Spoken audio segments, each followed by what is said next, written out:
right equipment is key to making any job easier and more efficient, and Rayburn Rentals offers a full line of equipment and supplies for home projects to get your yard in shape and for wedding and event planning. Rayburn Rentals, we rent and sell almost everything. 379-6444.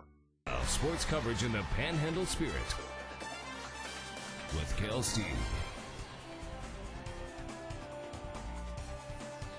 Good evening, sports fans. The Dallas Cowboys came into today's game, couldn't be any more ready to play than what happened last week at Philly. Let's go straight to the highlights early on. Cowboys fans probably not thinking they had much of the change. Second quarter, DeMarco Murray cuts it back, throws a stiff arm, gets inside the 5. He had 139 on the ground, but the Cowboys only could muster a field goal, so we're all tied at 6 at half, and fans are kind of panicking. But finally, they get it going third quarter. Romo back to pass, finds a security blanket. Jason Witten, 33 yards, 13-6 Cowboys. Romo, 279 in the air today. Fourth quarter, Cowboys ice it. Romo stepping up in the pocket all day to throw. Finds Lauren Robinson, touchdown. Cowboys get back to 500, winning 23-13. It's hard to win in the National Football League. They have a good team. They have a good defense. Felt like we were having some success on offense. They made some plays down and close. We didn't make those plays. You just got to keep banging away, and you just got to keep swinging and going. I thought our team did that throughout the ball game. First place, Texans hosting Cleveland. Our 41st president, George Bush Sr. on hand before the game. Great to see. First quarter, not Arian Foster, but Ben Tate breaking in a tackle outside, smoothing into the end zone. Touchdown, Texans rolling up 7-0. Now up 14-3. It's the Ben Tate show today. Where's Arian Foster? You don't need him. You got Ben Tate. Look at him.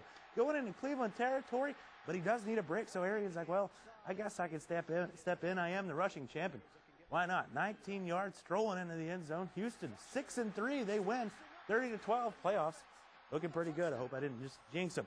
To the Metroplex Sprint Cup race at the Texas Motor Speedway. Things continuing. They heat up between Tony and Carl. Early on, 5-time champion Jimmy Johnson running 9th and spins off turn 4. Slides into the grass. He would finish at 14. Not very effective so far in the chase. 60 laps to go after bringing back the field. Green Stewart leaps off the line to race Edwards side to side as he takes the lead from Carl. Then 5 laps left. Jeff Burton, who led down the stretch, runs out of gas. That's not good. Leaving the door wide open for Stewart, who does it again. 4 checkered flag in 8 chase races. His second back-to-back win of the chase. He's on fire. He's closer to Edwards, winning at Texas. I mean, we did what we said we were going to do. We're going to take it if we want it. And today is a perfect example. I mean, we took 5 points off that deficit today, and you know, we have that ability to do that the next 2 weeks. So with 2 races left, look at this. 3 points divide Edwards and Stewart. There's Harvick and Jimmy. 6th Cup looking very bleak. Back here at home, let's talk some hardball. Former Amarillo High pitcher, Cleveland Indian farmhand Clayton Cook teamed up with Amarillo athlete to host a fall baseball camp over the weekend. If you didn't know, Cook spent the summer in the Carolina League pitching for the Indians High A-ball club, Kinston.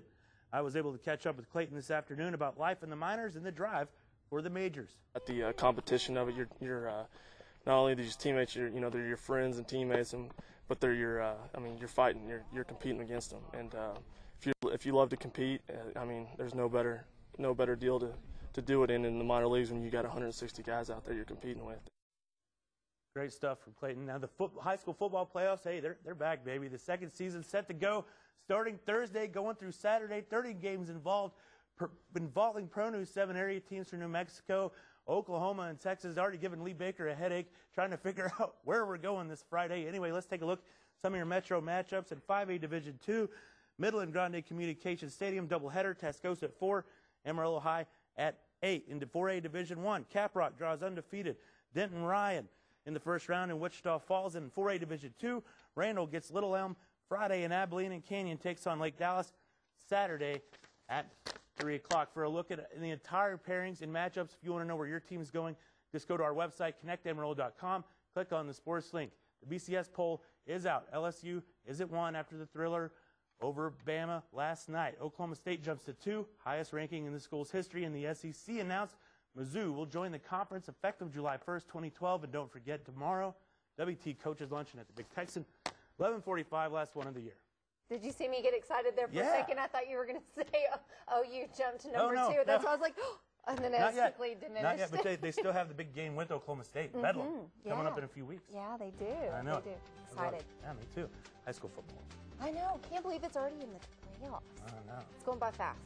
All right. Well, Shelly's in next with one last check of your rainy forecast.